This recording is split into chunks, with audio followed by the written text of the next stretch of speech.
The worst part wasn't sitting alone at her best friend's wedding.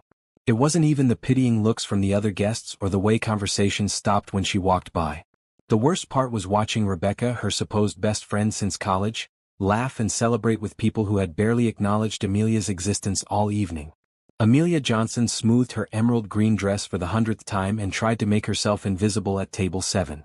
The reception hall buzzed with laughter and clinking glasses, but she felt like she was watching it all through thick glass. Every couple seemed to glow with happiness while she sat next to an empty chair that should have held her date. "I'm so sorry, Amelia," her coworker Kevin had texted that morning. "Food poisoning. Can't make it to the wedding. Hope you understand." She understood perfectly. Kevin had found out last week that Rebecca's wedding was going to be featured in a local magazine because her new husband Michael owned several successful restaurants in the city. Suddenly, being Amelia's +1 to what he thought would be a small ceremony wasn't appealing anymore. The maid of honor, Rebecca's sister Jessica, clinked her champagne glass to get everyone's attention. Amelia had known Jessica for years, but the woman had never liked her. Tonight, Jessica's smile looked particularly sharp.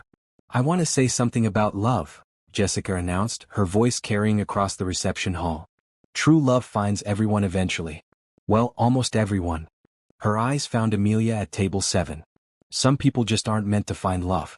They're meant to be the supporting characters in other people's love stories."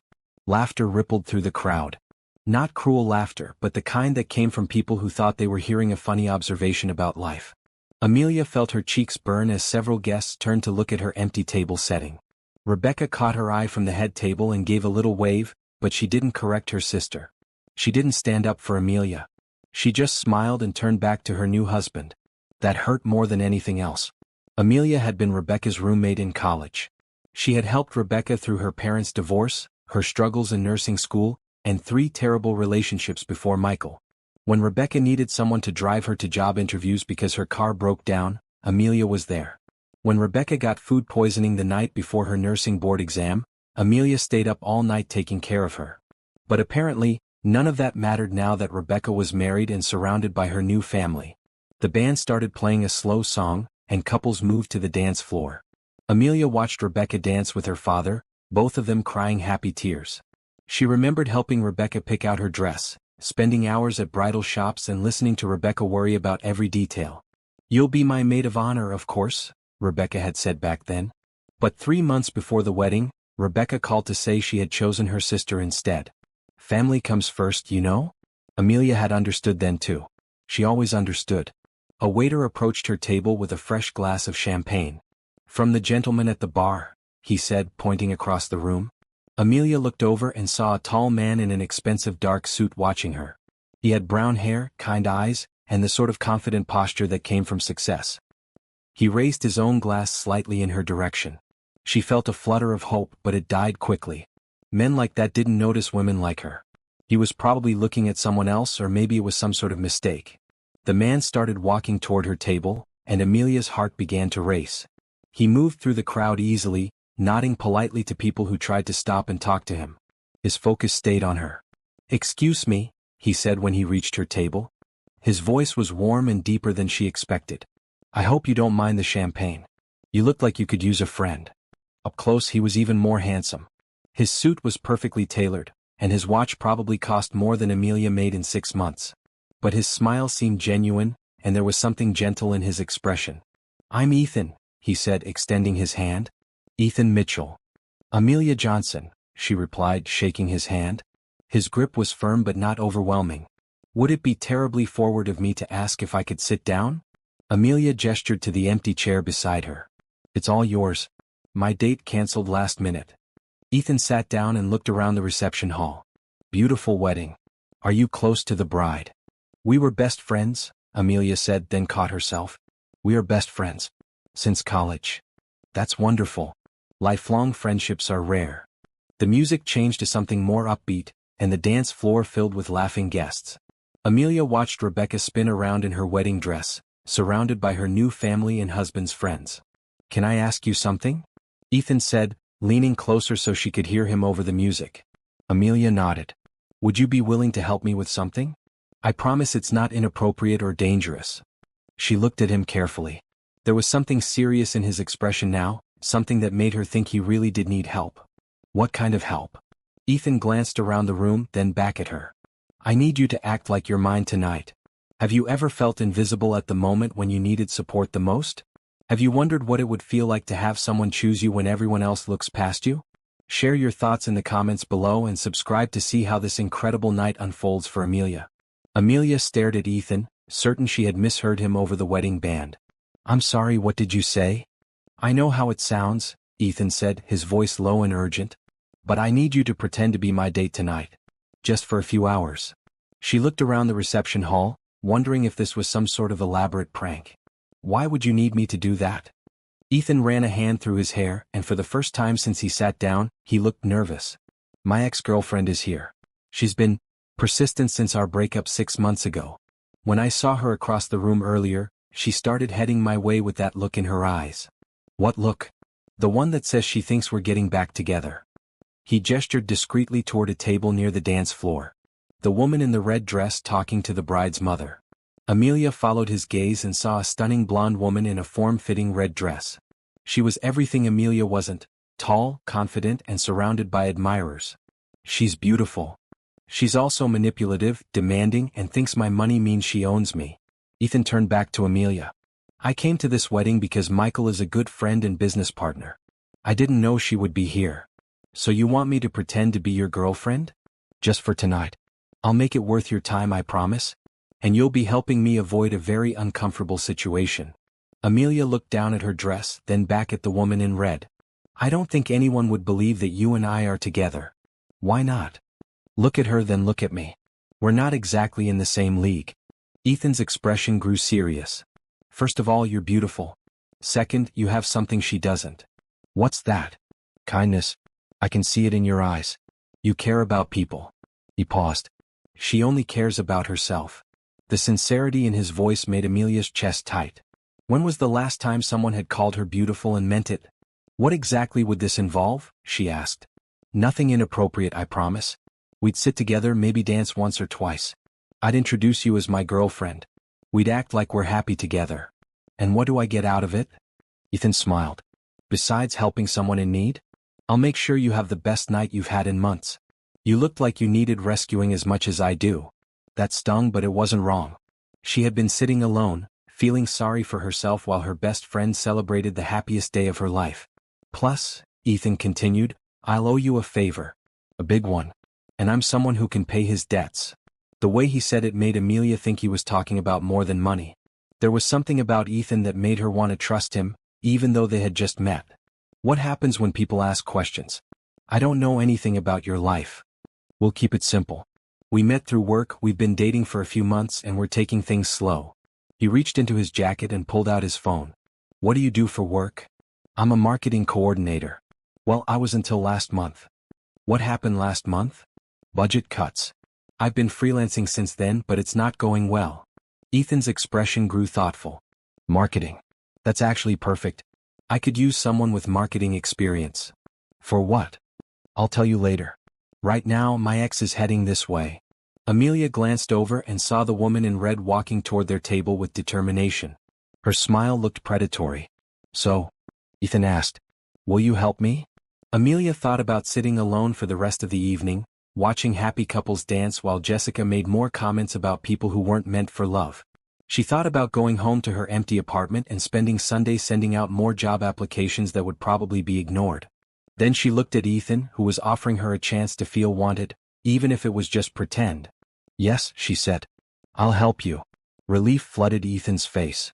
Thank you. I owe you already. He reached over and took her hand just as the woman in red arrived at their table. Ethan, darling, the woman said, her voice honey-sweet but with an edge underneath. I was hoping I'd run into you here. Hello, Caroline, Ethan said, not letting go of Amelia's hand. I'd like you to meet my girlfriend, Amelia. Caroline's smile faltered for just a moment before snapping back into place. Girlfriend? How unexpected. Amelia felt Caroline's eyes examining her from head to toe, cataloging every flaw. The silence stretched uncomfortably. It's nice to meet you, Amelia said, surprised by how steady her own voice sounded. Yes, well. Caroline's attention turned back to Ethan. I was hoping we could talk privately. About the Morrison deal. There's nothing to discuss, Ethan said. That deal was settled months ago.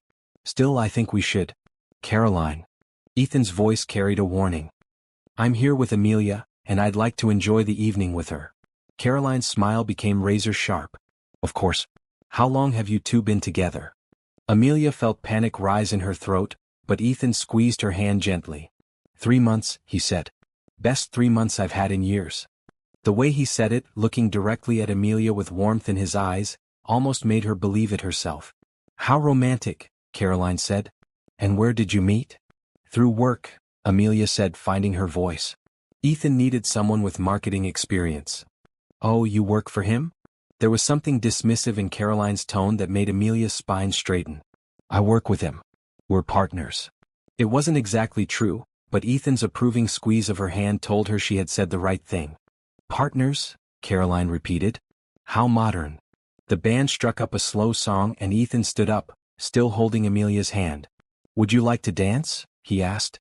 Amelia nodded, grateful for the chance to escape Caroline's scrutiny. As Ethan led her to the dance floor, she heard Caroline mutter something under her breath that sounded like, we'll see about that. You did great, Ethan whispered as he pulled Amelia into his arms for the dance. She hates me already. Good. That means it's working.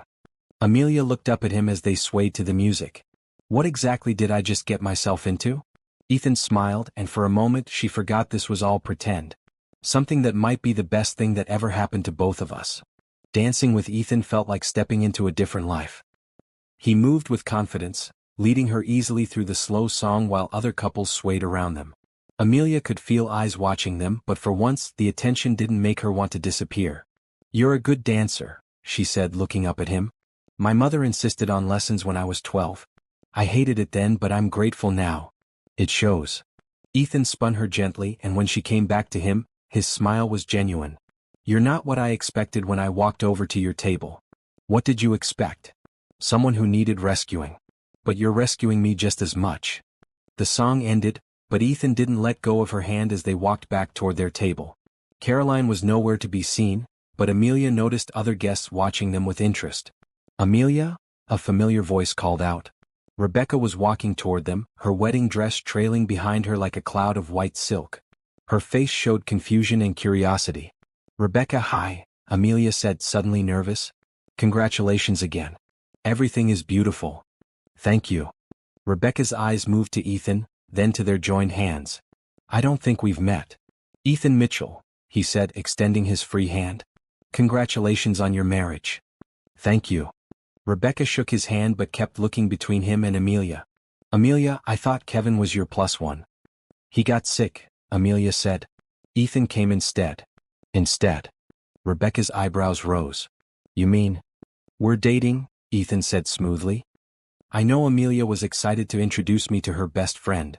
Rebecca's expression shifted to something Amelia couldn't quite read. Surprise mixed with something that might have been concern. That's wonderful, Rebecca said slowly. How long have you two been together? A few months, Amelia said, sticking to their story. And I've never heard about him? Amelia felt heat creep up her neck. Rebecca was right to be suspicious. They had talked on the phone just last week, and Amelia had definitely not mentioned dating anyone. We wanted to keep things private at first, Ethan said, stepping closer to Amelia. You know how it is with new relationships. Sometimes it's better to see how things develop before telling everyone. Of course, Rebecca said, but her tone suggested she didn't quite believe it. Well, I should get back to Michael. But we should definitely catch up soon, Amelia. Definitely, Amelia agreed. After Rebecca walked away, Amelia slumped slightly. She knows something's off. She's suspicious because you looked guilty, Ethan said gently. If we're going to make this convincing, you need to act like you're happy to be here with me. I am happy to be here with you, Amelia said, then caught herself. I mean, I'm grateful for your help. Are you happy though? The question was simple, but it made Amelia think. When was the last time she had felt genuinely happy? Not content, not okay, but actually happy? I'm having a better time than I expected, she said honestly. Good. That's what I want to hear. A waiter appeared with fresh drinks and Ethan tipped him generously. As they sat back down at their table, Amelia noticed how different everything felt now. The empty chair was gone, replaced by Ethan's warm presence. The pitying looks had turned to curious glances. Tell me about yourself, Ethan said. If we're supposed to be dating, I should know more than just your name and profession. What do you want to know? Everything. Where did you grow up? What do you love? What makes you laugh? Amelia sipped her champagne, buying time. It had been so long since someone asked her these kinds of questions. I grew up in Cleveland, she said. My parents are both teachers. I have one sister who's married and lives in California. Are you close with your family? Very. They worry about me being single in the big city, but they're supportive. What about friends? Besides Rebecca? Amelia hesitated. I'm not great at making friends. Rebecca and I met in college and we just clicked. Most of my other friendships faded after graduation. That's not uncommon. Adult friendships are harder to maintain. What about you? Tell me about your life. Ethan's expression grew more guarded. I started my first company when I was 25. It was a tech startup that got bought out 3 years later. I used that money to start my current company. Which does what? Software development, mostly for healthcare systems. We help hospitals and clinics manage patient data more efficiently. That sounds important. It is. And it's profitable, which doesn't hurt. There was something in his tone that suggested the money wasn't entirely a good thing. Is that how you met Caroline? She was the marketing director at one of our client companies. We dated for 2 years. He paused. I thought I loved her, but looking back, I think I was just lonely. What changed? I realized she never asked me questions like the ones I just asked you.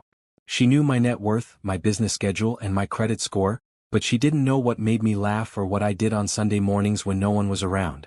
What do you do on Sunday mornings? Ethan smiled. I make pancakes and read mystery novels. Very exciting. I love mystery novels. Who's your favorite author? Louise Penny. You. Agatha Christie. Classic choice, I know. Classic for a reason.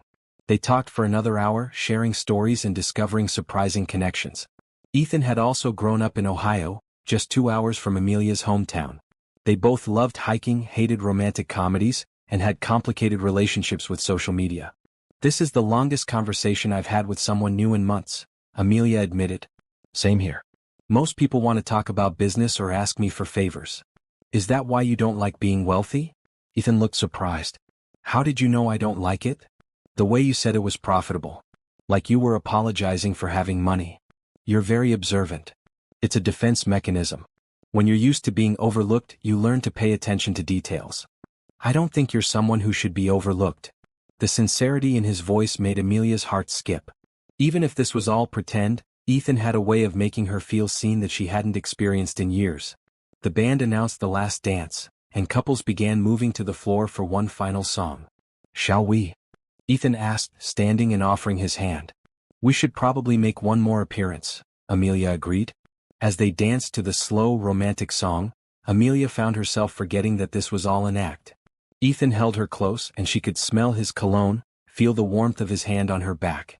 When she looked up at him, he was already watching her with an expression she couldn't quite read. Thank you, he said softly. For tonight. For helping me. Thank you for asking. Can I ask you something else? What? Would you like to have dinner with me tomorrow night? Not as pretend dates. As real people who enjoyed talking to each other. Amelia's breath caught. This wasn't part of the deal they had made. Are you sure? I'm sure. Unless you don't want to. She thought about saying no, about keeping this as a beautiful memory from one perfect evening. But looking into Ethan's eyes, she realized she didn't want this to end. I'd like that, she said. Good. I was hoping you'd say yes. As the song ended and the reception began winding down, Amelia felt like Cinderella approaching midnight. Soon the magic would end, and she'd go back to being ordinary Amelia with no job and no prospects. But maybe, just maybe, the magic didn't have to end at all. The next evening, Amelia stood in front of her closet for the third time in 20 minutes, second-guessing every outfit choice. The wedding had been formal, giving her an excuse to wear her best dress. But tonight was different. Tonight was real. Ethan had texted her that morning with an address and a simple message, looking forward to tonight. Dress comfortably. She settled on dark jeans, a soft blue sweater, and ankle boots. It was casual enough to feel like herself but polished enough for wherever he might take her. The address led her to a small Italian restaurant tucked between a bookstore and a flower shop. It wasn't the expensive, flashy place she had expected. Instead, it looked warm and intimate, with checkered tablecloths and the soft glow of candles and wine bottles. Ethan was already waiting at a corner table, and when he saw her, his face lit up with genuine pleasure. He stood as she approached, and she noticed he had also dressed casually in dark jeans and a gray button-down shirt. "You found it," he said, pulling out her chair. "Google Maps is a wonderful thing," Amelia replied, settling into her seat. "This place doesn't look like much, but they make the best carbonara in the city. A friend of mine recommended it years ago. It's perfect. I was worried you'd take me somewhere with cloth napkins and waiters who judge your pronunciation of French words." Ethan laughed. "I save those places for business dinners. They're terrible for actual conversation." A waiter brought the menus and took their drink orders. As they settled in, Amelia felt some of her nervousness fade. This felt natural, like a continuation of their conversation from the wedding. "How was your day?" Ethan asked. "Quiet. I sent out a few job applications and cleaned my apartment." She paused. "How was yours?" "Meetings mostly. But I kept thinking about last night." "Good thoughts, I hope." "Very good thoughts. I was wondering if you'd had time to think about what you want to do next. Career-wise, I mean." Amelia set down her menu. "Are you offering me a job?" "I'm offering you options. Yesterday you said you were freelancing but it wasn't going well. Today I have a marketing position that needs to be filled." "Ethan, you don't have to." "I'm not offering because I feel sorry for you," he said firmly. "I'm offering because I need someone good, and after talking to you last night, I think you might be exactly what I'm looking for. You barely know me. I know you're smart, observant, and can think on your feet. I know you care about doing things right, and you're not afraid to work hard." He leaned forward. "Those are the qualities I need." Amelia felt a familiar flutter of hope mixed with skepticism. "What would the job involve?" "My company is launching a new product in 6 months. It's software that helps small medical practices manage their patient communications. We need someone to develop the marketing strategy from the ground up." "That sounds challenging." "It is. But it's also an opportunity to build something from scratch. You'd have a team, a real budget, and the freedom to be creative." The waiter returned to take their orders. After he left, Amelia looked across the table at Ethan. "Why are you doing this?" "Because I need a marketing director and you need a job. It's practical." "Is it only practical?" Ethan was quiet for a moment, considering his answer. "No, it's not only practical. I like you, Amelia. I like talking to you. I want to see what you can do when someone gives you a real chance." "What if I'm terrible at it? What if you're brilliant at it?" The possibility hung between them like a bridge she was afraid to cross. "I'd need to know more about the company, the product, the timeline," she said. "Of course. Come in tomorrow morning and I'll show you everything. Meet the team, see the office, ask whatever questions you want. And if I decide it's not right for me, then you walk away, no hard feelings. But I hope you'll give it a serious chance." Their food arrived and they spent the next hour talking about work, travel, and books. Ethan told her about growing up with parents who expected him to become a doctor or lawyer, and how starting his own company had been an act of rebellion that paid off. "They're proud of me now," he said, "but there were a few years when family dinners were very tense." "What changed their minds?" "Success mostly. It's hard to argue with results." He paused. "What about your parents? Are they supportive of your career?" "They try to be. My mom keeps sending me job postings for marketing positions in Cleveland. She wants me to move home and settle down with someone stable." "And what do you want?" "I want to be successful at something I'm passionate about. I want to build a life I'm excited to wake up to." "That's exactly what I want too." After dinner, Ethan walked her to her car. The evening air was cool, and Amelia pulled her sweater closer around herself. "Thank you for tonight," she said. "And for the opportunity. Whether I take it or not, I appreciate you thinking of me. Thank you for giving me a chance to show you I'm more than just someone who needed a fake girlfriend." They stood by her car and Amelia felt the weight of the moment. This was where the evening would either end politely or become something more. "Amelia," Ethan said softly. "Yes. I hope you take the job. But even if you don't, I hope you'll let me take you to dinner again. Even if we're not pretending to date?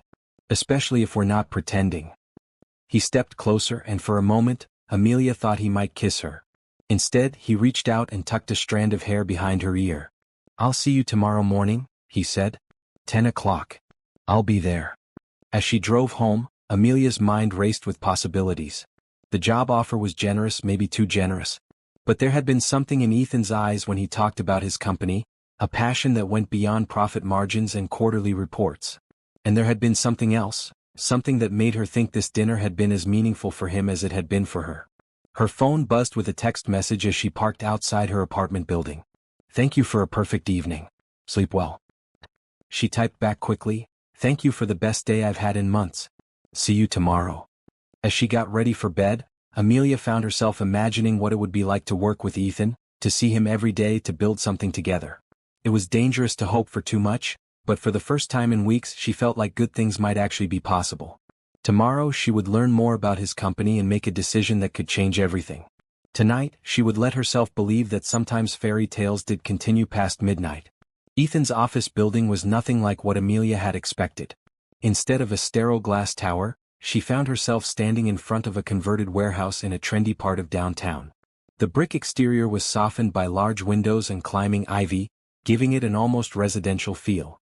Inside, the space was open and bright, with exposed brick walls, polished concrete floors, and plants everywhere.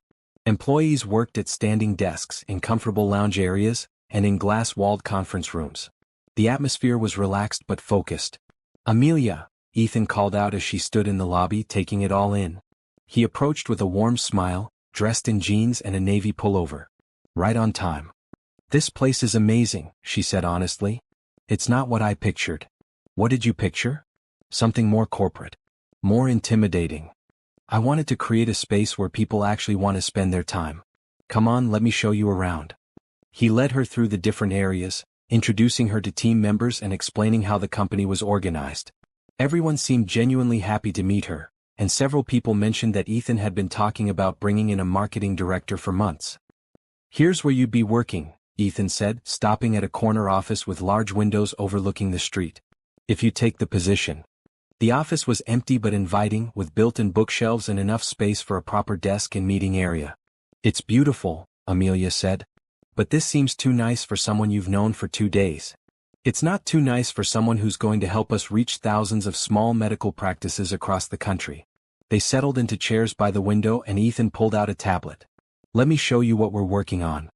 For the next hour he walked her through the product they were developing. It was software that would help small doctors' offices and clinics communicate more effectively with their patients, sending appointment reminders, test results, and health tips through a secure platform. "The big hospital systems already have sophisticated communication tools," Ethan explained. "But family doctors and small practices get left behind. They're still using phone calls and basic email to stay in touch with patients. And your software would change that? It would level the playing field. A 3-person family practice could offer the same quality of communication as a major medical center." Amelia could see the passion in his eyes as he talked about the project. This wasn't just about making money, it was about solving a real problem. "What's the timeline?" she asked. "We want to start beta testing in 3 months and launch fully in 6. The product is almost ready, but we need a marketing strategy that will reach our target audience effectively. Small medical practices probably don't have big marketing budgets." "Exactly. Which is why we need someone creative enough to find ways to reach them that don't cost a fortune."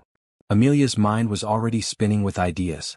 She thought about the small clinic where her family doctor worked, how they still used a paper appointment book and called patients with test results.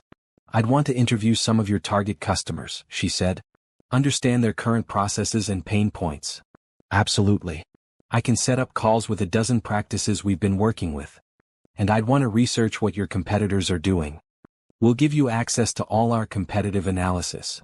They talked for another hour about the challenges and opportunities.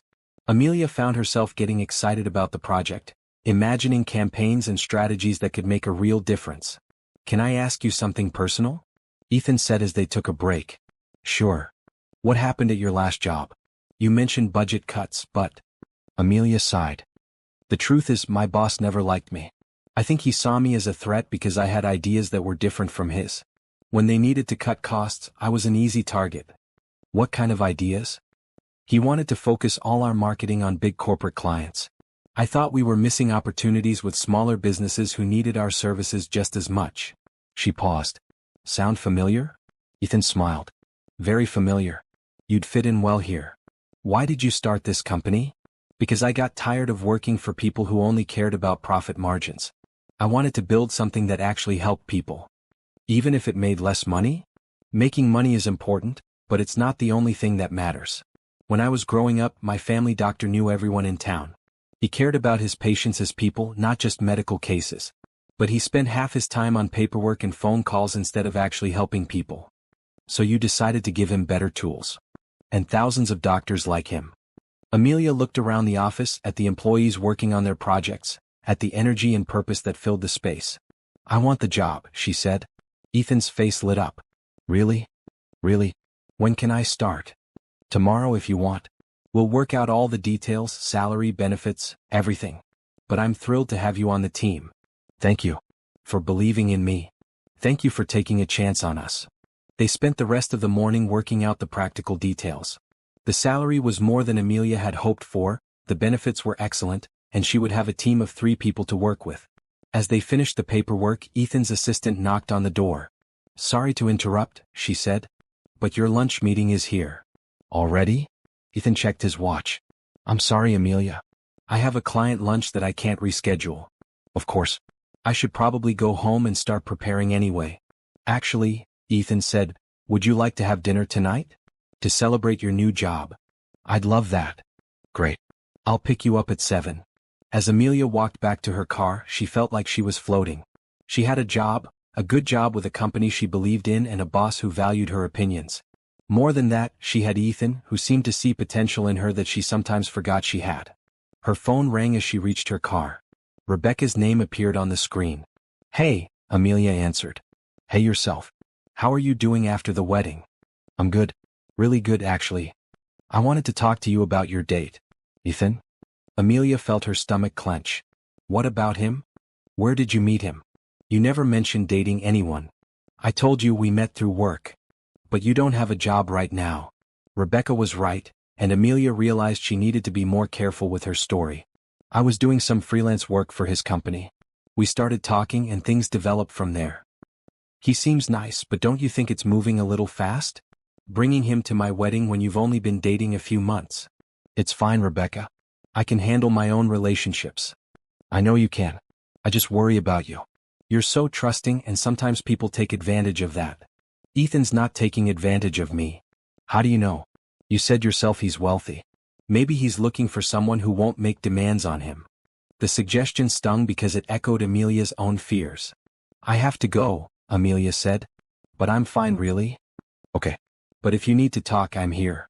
After she hung up, Amelia sat in her car for a few minutes, thinking about Rebecca's words. Was she being naive? Was Ethan's interest in her too good to be true? Then she thought about the way he had talked about his company, the genuine passion in his voice when he described helping small medical practices.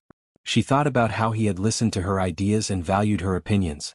Maybe it was too good to be true. But for the first time in her life, she was going to choose to believe in something wonderful instead of waiting for it to fall apart.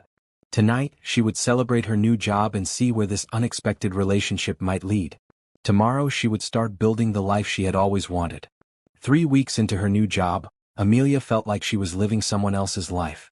Her days were filled with interesting projects, creative challenges, and colleagues who actually listened to her ideas. Her evenings were spent with Ethan, sharing dinners, long walks, and conversations that lasted until midnight. Everything was going perfectly, which was exactly why she should have seen the trouble coming. It started with a phone call on a Thursday afternoon. Amelia was in her office reviewing market research data when her assistant knocked on the door. There's someone here to see you, she said. She doesn't have an appointment, but she says it's urgent.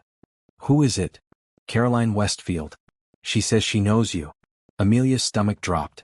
Caroline was Ethan's ex-girlfriend, the woman in the red dress from the wedding. What could she possibly want? Send her in, Amelia said, trying to keep her voice steady.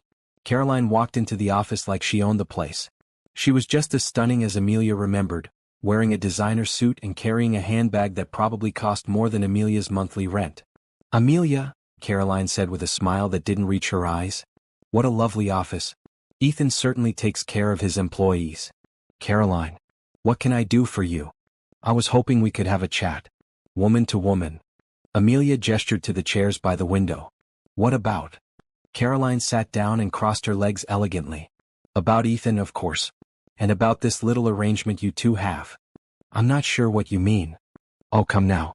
We're both adults here. I know what Ethan is like when he's really interested in someone, and what I saw at the wedding wasn't it. Amelia felt heat rise in her cheeks, but she kept her voice level. You're wrong. Am I? Tell me, when did you two really meet? I don't see how that's any of your business. Caroline laughed. You met at the wedding, didn't you? He needed a date to avoid me, and you were conveniently sitting alone. The accuracy of the guess made Amelia's heart race, but she didn't respond. I thought so, Caroline continued. The question is, what did he promise you in exchange? Money? A job? She looked around the office meaningfully. Both. You need to leave. I'm trying to help you, Amelia. You seem like a nice person, but you're in over your head. Ethan doesn't date women like you. Women like me? Ordinary women. Women who need rescuing. He likes his charity cases for a while, but eventually he gets bored and moves on to someone more suitable. Each word was designed to hurt, and it was working. Caroline was voicing every insecurity Amelia had been trying to ignore. If that's true, why are you here? Because I care about Ethan and I can see he's making a mistake. He thinks he wants something real and simple, but that's not who he is. He needs someone who understands his world, his responsibilities. Someone like you? Exactly like me. Amelia stood up.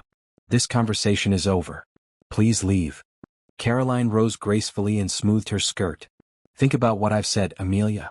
Ask yourself if this is really love or if you're just a convenient solution to a temporary problem. After Caroline left, Amelia closed her office door and sat down heavily in her chair. The woman's words echoed in her mind, mixing with her own doubts and Rebecca's warnings. Was she being naive? Had Ethan offered her the job just to keep her around?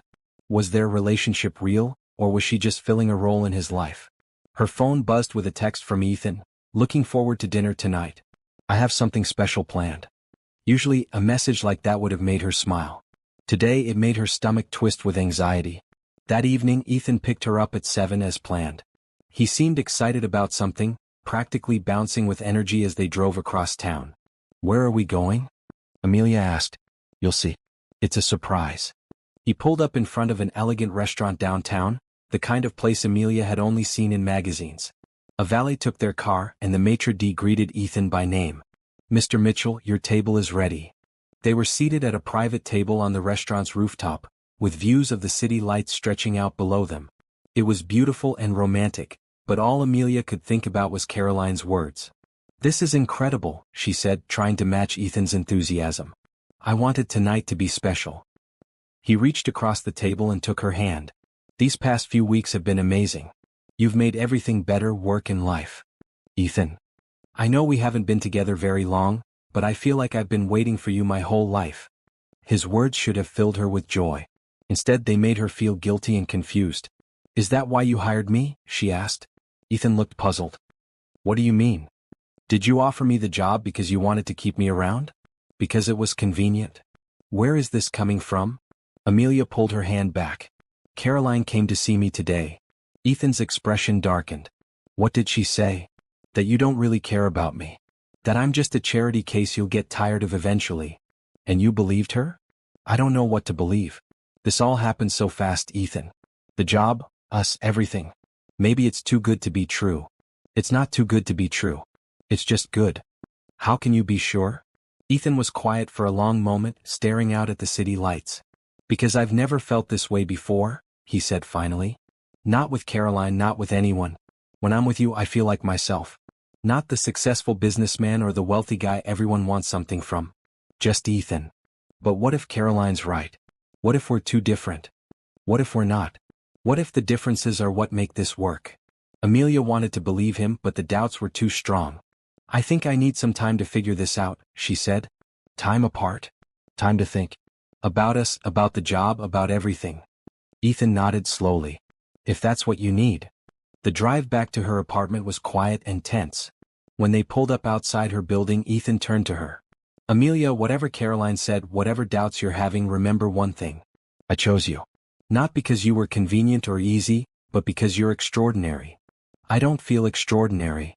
That's one of the things I love about you. The word love hung between them, heavy with meaning and possibility. I'll call you, Amelia said, getting out of the car. I'll be waiting.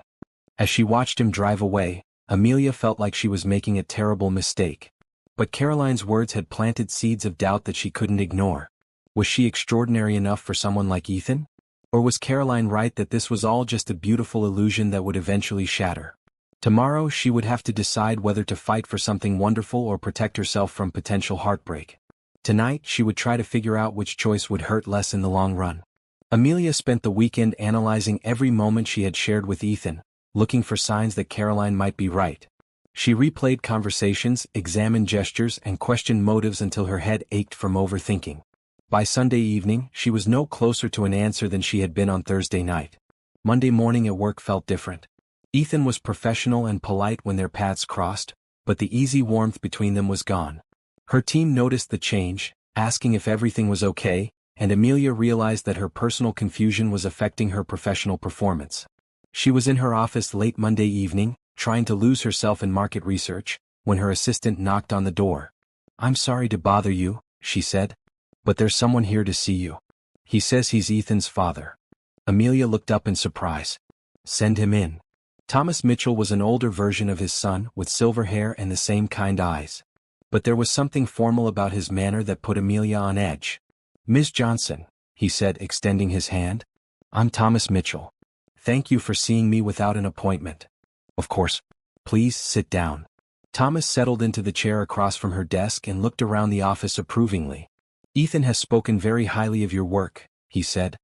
"He tells me you've brought fresh perspective to the marketing strategy. I'm enjoying the challenge." "I'm sure you are. It's quite an opportunity for someone in your position." There was something in his tone that reminded Amelia uncomfortably of Caroline. "What can I do for you, Mr. Mitchell? I understand you and my son have become close." "We're dating, yes." "I see. And how long have you known Ethan?" "A few weeks." Thomas nodded as if this confirmed something he already suspected. "Miss Johnson, I'm going to be direct. My son is a good man, but he has a tendency to be impulsive, especially when it comes to matters of the heart. I'm not sure I understand. He sees someone in need and he wants to help. It's an admirable quality, but it sometimes leads him to make decisions based on emotion rather than logic." Amelia felt anger beginning to build in her chest. "Are you suggesting that I'm taking advantage of your son?" "I'm suggesting that perhaps this relationship has moved faster than is wise for either of you. With respect, Mr. Mitchell, that's between Ethan and me." Thomas leaned forward. "Is it? When my son's personal decisions affect his business judgment, it becomes a family matter." "What do you mean?" "Hiring someone he's romantically involved with creates complications. Conflicts of interest, potential legal issues, questions about favoritism." The implications of his words hit Amelia like a physical blow. "You think he hired me because we're dating?" "I think he hired you very quickly after meeting you, and I think his feelings may have clouded his professional judgment." "That's not true." "How can you be certain? You've known him for less than a month." Amelia thought about Caroline's visit, about her own doubts, about the speed with which everything had happened. Maybe Thomas was right. Maybe she was the problem. "What do you want from me?" she asked. "I want you to consider whether this situation is fair to either of you. Ethan deserves to make clear-headed decisions about his company and his personal life. You deserve to build a career based on your own merits, not on someone's romantic feelings. And if I agree with you, then perhaps you might consider taking some time apart. Allow Ethan to focus on his business, and allow yourself to pursue opportunities where your personal and professional lives aren't so entangled." Thomas stood up and straightened his jacket. "I'm not asking you to disappear, Ms. Johnson. I'm simply suggesting that some distance might be beneficial for everyone involved." After he left, Amelia sat in her office feeling worse than she had since Caroline's visit. Now it wasn't just Ethan's ex-girlfriend questioning their relationship, it was his family. She was still sitting there an hour later when Ethan appeared in her doorway. "My assistant said my father was here," he said. "What did he want?" "To convince me that we're bad for each other." Ethan stepped into the office and closed the door behind him. "What did he say?" "That you hired me because of our relationship. That I'm a conflict of interest. That you're making emotional decisions instead of logical ones." "And what did you tell him?" "I didn't know what to tell him. Because maybe he's right." Ethan sat down across from her, his expression serious. "Amelia, look at me." She met his eyes reluctantly. "I didn't hire you because we're dating. I hired you because you're talented and creative and exactly what this company needs. Yes, I care about you, but that's separate from your professional abilities." "How can you be sure?" "Because I've been in business long enough to know the difference between a good employee and a good person. You happen to be both. But your father has a point about conflicts of interest. My father has opinions about everything I do.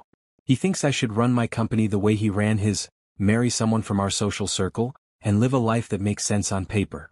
Maybe he's not wrong. He is wrong. About you, about us, about what I need. Ethan leaned forward. Amelia, I know you're scared. I know Caroline and my father have made you doubt everything. But don't let them win. What if they're right though? What if this is all too fast and too complicated?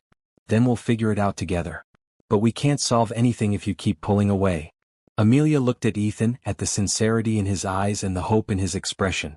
She thought about the past few weeks, about how happy she had been, about how right everything had felt before other people started interfering. I don't want to be the reason you make bad business decisions, she said. You're not. You're the reason I'm making better decisions. About the company, about my life, about what I want my future to look like. Your father thinks I'm just someone you're trying to rescue. My father doesn't know you. If he did, he'd realize that you're the one rescuing me. Amelia felt tears prick at her eyes. I'm so confused, Ethan. Everyone keeps telling me this isn't real, that it won't last, that I'm not right for you. What do you think? I think I've never been happier than I have been these past few weeks. I think you make me want to be braver and stronger. I think what we have is worth fighting for. Ethan smiled for the first time since he had walked into her office. Then let's fight for it. What about your father? About Caroline? Let me worry about them. The only opinions that matter are yours and mine. Amelia took a deep breath. Okay. Let's fight for it. Ethan stood up and walked around the desk to her. Are you sure? I'm sure. I'm tired of letting other people's fears become my fears. He pulled her into his arms, and for the first time in days, Amelia felt like she could breathe again. No more running away? He asked. No more running away, she promised. As they held each other in her office, surrounded by the work they were building together, Amelia realized that sometimes the biggest risk wasn't taking a chance on love. Sometimes the biggest risk was letting fear talk you out of something beautiful. The next few weeks felt like a test of everything Amelia and Ethan had promised each other. Caroline seemed to appear everywhere. At the coffee shop Amelia frequented, at professional networking events, even at the grocery store near Amelia's apartment. Each encounter was brief but pointed, designed to plant new seeds of doubt. Still playing house with Ethan? Caroline asked one morning, appearing beside Amelia at the pharmacy counter. How domesticated of him. We're happy, Caroline, Amelia replied, determined not to let the woman get under her skin again. Happiness is temporary. Compatibility is forever. Ask yourself if you can really see yourself at charity galas and board meetings for the next 30 years. Meanwhile, Thomas Mitchell began showing up at the office more frequently, always with legitimate business reasons but clearly keeping an eye on his son's relationship. He was polite to Amelia but distant, making it clear that her presence was noted and evaluated. Despite the external pressure, Amelia threw herself into her work with renewed determination. If people were going to question her qualifications, she would prove them wrong through results. The marketing campaign she developed exceeded every target. Her team secured partnerships with 3 major medical associations, and the beta testing program was oversubscribed within the first week of launch. The software that Ethan's company had developed was helping small medical practices across 5 states communicate more effectively with their patients. This is incredible, Ethan said one evening as they reviewed the latest metrics. They were in his home office, spread out on the floor with laptops and printouts surrounding them. We're 6 weeks ahead of schedule, and the feedback has been overwhelmingly positive. Your product is good, Amelia said, highlighting key statistics. It was just a matter of reaching the right people with the right message. Our product, Ethan corrected. You've been as instrumental in making this work as anyone on the development team. They had been together for 2 months now, and Amelia was beginning to understand what Ethan meant about feeling like himself around her. The successful businessman facade fell away when they were alone, replaced by someone who made terrible jokes, burned grilled cheese sandwiches, and got genuinely excited about mystery novels. I have something to tell you, Ethan said, setting aside his laptop. Good something or concerning something? I think it's good, but you can decide for yourself. He moved closer to her on the carpet.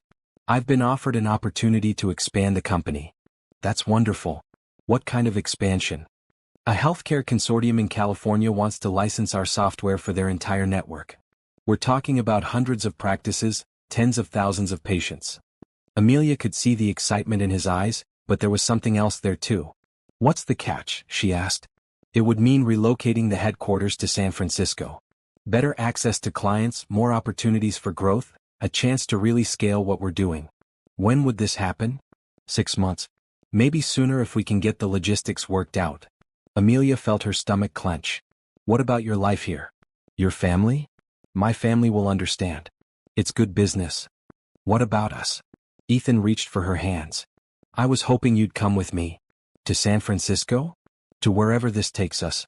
Amelia, I know it's soon and I know it's a big decision, but I can't imagine doing this without you. The magnitude of what he was asking hit her all at once. He wasn't just inviting her to move across the country. He was asking her to build a life with him. Ethan, we've been together for 2 months. I know. But some things you just know regardless of timing. What if I'm not ready for something that big? Then we figure out another way. But I had to ask. Amelia looked around his home office, at the evidence of their successful collaboration scattered across the floor. 2 months ago, she had been unemployed and alone at a wedding. Now she was being asked to relocate for a relationship and a career that exceeded her wildest dreams. Can I think about it? She asked. Of course. Take all the time you need. That night, Amelia called her sister in California. Amelia? It's so late there. Is everything okay? I need advice, Amelia said, settling into her apartment with a cup of tea. About work and life and making big decisions. Okay, I'm listening. Amelia told her sister everything. The wedding, meeting Ethan, the job offer, the complications with Caroline and Thomas, and now the possibility of moving to California. Wow, her sister said when Amelia finished. That's a lot for 2 months. I know. Maybe too much. Or maybe it's exactly what you've been waiting for. You've been playing it safe your whole life, Amelia. Maybe it's time to take a real risk. What if it doesn't work out? What if it does? What if this is your chance to have everything you've always wanted? I'm scared. Good. That means it matters. After they hung up, Amelia sat in her apartment thinking about everything her sister had said. She had been playing it safe, settling for less than she deserved, accepting other people's opinions about what she was capable of. Maybe it was time to stop being afraid of good things. The next morning she found Ethan in his office early, reviewing financial projections. I have an answer, she said from his doorway. He looked up, hope and anxiety warring in his expression. And? Yes. I'll come with you to San Francisco. The smile that spread across his face was worth every moment of uncertainty she had experienced. Really? Really? But I have conditions. Name them. I want to be an equal partner in the expansion, not just your girlfriend who happens to work for you. I want equity in the company and decision-making authority. Done. And I want us to be honest about what we're doing. This isn't just a business relocation, it's us choosing to build a life together. I wouldn't want it any other way. Ethan came around his desk and pulled her into his arms. Are you sure about this? I'm sure about us. The rest we'll figure out as we go. As they held each other in his office, Amelia realized that sometimes the most important decisions weren't the ones you made with your head. Sometimes you had to trust your heart and take a leap of faith. She was ready to jump. The announcement of the company's expansion to San Francisco should have been a celebration. Instead, it triggered a series of events that would test everything Amelia and Ethan had built together. The first sign of trouble came during a staff meeting where Ethan announced the relocation. While most employees were excited about the opportunity, a few expressed concerns about the speed of the decision and the logistics of the move. This seems sudden, said Marcus from the development team. 6 months ago we were focused on regional expansion. Now we're talking about relocating across the country. Good opportunities don't wait for convenient timing, Ethan replied. This partnership could multiply our impact by 10. Is it true that our marketing director will be getting equity as part of the expansion? Asked another employee. Amelia felt every eye in the room turn to her. She had known that Ethan's offer would become public knowledge eventually, but she hadn't expected it to happen so quickly. That's correct, Ethan said firmly. Amelia has been instrumental in our success, and her role in the expansion will reflect that. After the meeting, Amelia overheard 2 employees talking in the break room. It's pretty convenient, don't you think? Dating the boss and getting promoted at the same time? I heard she didn't even interview for her current job.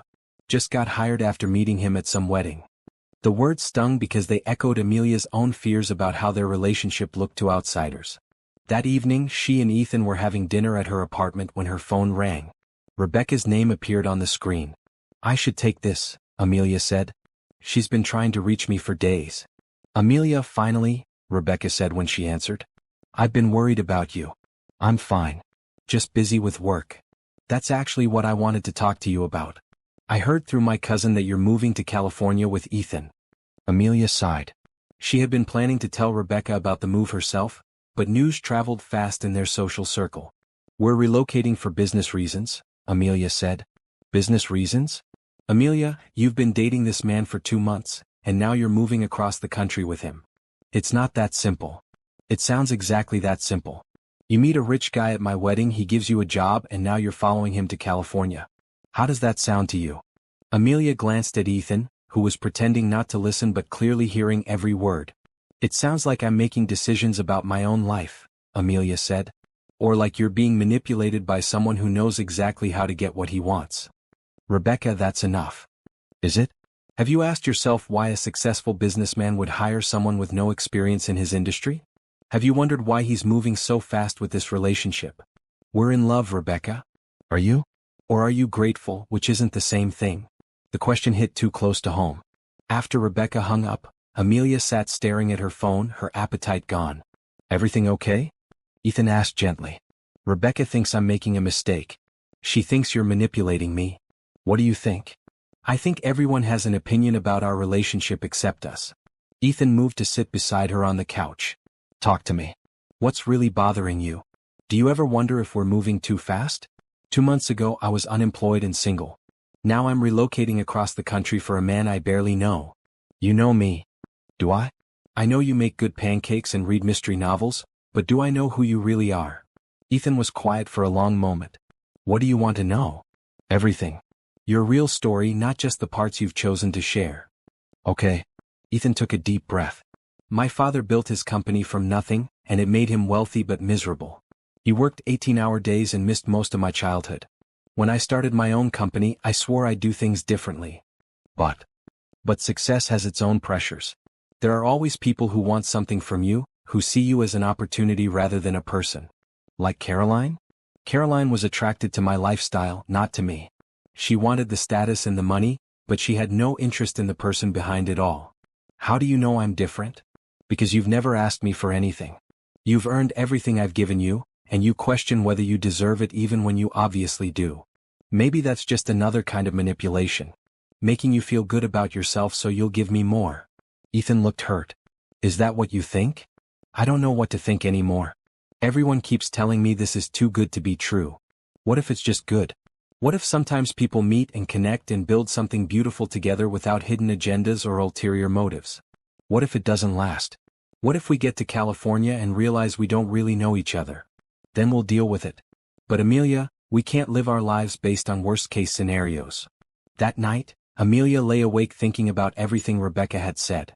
Was she being naive? Was she so grateful for Ethan's attention that she was confusing gratitude with love? The next morning brought answers she wasn't prepared for. Thomas Mitchell was waiting in the lobby when she arrived at work, and his expression was grimmer than usual. Ms. Johnson, I need to speak with you privately. About what? About your employment history. Specifically about why you really left your last job. Amelia's blood ran cold. I told you. Budget cuts. According to my research, you were fired for violating company policy. Something about unauthorized access to client files and sharing confidential information with competitors. That's not true. Isn't it? Because I have documentation that suggests otherwise. Thomas pulled out a folder and handed it to her. Inside were copies of her employment records, including a termination letter she had never seen before. This is impossible, Amelia said, scanning the documents. I never violated any policies. Perhaps not. But these documents exist, and they paint a very different picture of your departure than the one you've shared with my son. Amelia's hands were shaking as she read through the fabricated evidence. Someone had gone to great lengths to make her look dishonest and incompetent. Who gave you these? She asked. Someone who cares about my son's welfare and the future of his company. Caroline. Thomas didn't deny it. The source is less important than the content. Can you explain these discrepancies? They're lies. All of it. Can you prove that? Amelia realized with growing horror that she couldn't. Her former boss had been careful to document everything in a way that protected the company but made her look guilty. What do you want? She asked. I want you to tell my son the truth about your past before he makes a decision that could ruin his company's reputation. The truth is that I did nothing wrong. Then you should have no problem discussing this with Ethan. But Amelia knew that even false accusations could destroy trust. If Ethan had any doubts about her integrity, seeing fabricated evidence might be enough to change everything between them. As Thomas walked away, Amelia realized that her enemies had found the perfect weapon. Not lies about her character, but lies about her past that she couldn't easily disprove. Now she had to decide whether to fight for her relationship or protect Ethan from the scandal that Caroline and his father were trying to create. The choice would determine not just her future, but whether love was strong enough to survive a war waged by people who wanted to see her fail. Amelia spent the rest of the day in her office, staring at the fabricated documents and trying to figure out how to fight an enemy who was willing to lie. Every time she looked at the forged termination letter, she felt anger and helplessness in equal measure. She was still sitting there when Ethan knocked on her door at 7 that evening. "You missed our dinner reservation," he said, concern evident in his voice. "Is everything okay?" For a moment, Amelia considered keeping the whole thing to herself. Maybe she could quietly investigate and prove the documents were fake before anyone else saw them. But looking at Ethan's trusting face, she realized that secrets would only make things worse. "Your father came to see me this morning," she said. "He brought some documents about my employment history." Ethan's expression darkened. "What kind of documents?" Amelia handed him the folder. "Someone has been working very hard to make me look dishonest and incompetent." Ethan read through the papers, his frown deepening with each page. "These claim you were fired for sharing confidential client information. Which never happened. I left because of budget cuts, exactly like I told you. I believe you. Just like that. Just like that." Ethan set the folder aside and moved to sit beside her. "Amelia, I've worked with you for months. I've seen your integrity, your work ethic, your dedication. These documents don't change what I know about you. But they look official. Someone could use them to destroy your company's reputation. Let them try. I'll fight anyone who comes after you with lies." Amelia felt tears of relief and gratitude well up in her eyes. Caroline must have paid someone to create these. Your father wouldn't fabricate evidence himself, but he'd use it if someone handed it to him. Probably. The question is, what do we do about it? "We fight back," Amelia said, surprised by the determination in her own voice. "I'm tired of letting people attack our relationship while we try to stay above the fray." "What did you have in mind?" "I want to call my former boss. Get a statement about what really happened. Then I want to find out who created these fake documents and expose them." Ethan smiled. "I love it when you get fierce. I'm done being the victim in this story." They spent the next 2 hours making phone calls and sending emails. Amelia's former boss was initially reluctant to get involved, but when she explained that someone was using forged company documents to attack her, he agreed to provide a written statement about her actual departure. "Budget cuts," he confirmed in an email sent within the hour. Amelia Johnson was never terminated for cause and never accessed client files inappropriately. Her departure was entirely due to financial constraints. Ethan used his business connections to trace the fake documents back to their source. It took several calls and a favor from a private investigator, but by 10 o'clock that night they had their answer. Caroline hired a company that specializes in creating fake employment records, Ethan said, hanging up from his final call. "Apparently, it's more common than you'd think in corporate sabotage cases." "Do we have proof?" "Enough to make her very uncomfortable if she tries to use these documents again." "What about your father?" "I'll handle him." The next morning, Ethan requested a meeting with Thomas in the conference room. Amelia joined them, carrying a folder of her own evidence. "I assume this is about the documents I showed Ms. Johnson yesterday," Thomas said as they sat down. "It's about the lies someone has been spreading to manipulate you," Ethan replied. "Dad, you've been played." He handed Thomas the employment statement from Amelia's former boss, along with the private investigator's report about the forged documents. Thomas read through everything carefully, his expression growing more serious with each page. "Caroline did this?" he asked finally.